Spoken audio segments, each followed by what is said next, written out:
Саған не болды? Ненің айдың? Менің көңілім түсіп қалды. Неге екенін айтайын ба балалар? Мен жаңа орамалдарымды кірлетіп алдым.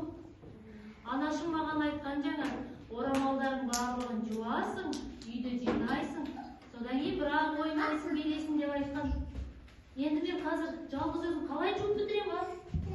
Апай, сіз маған көмектесіңізші. Сен ойыңнан мақұлжан. Біздің балаларымыз қазір саған уже орамалдарын жууға көмектеседі. Көмектеседі.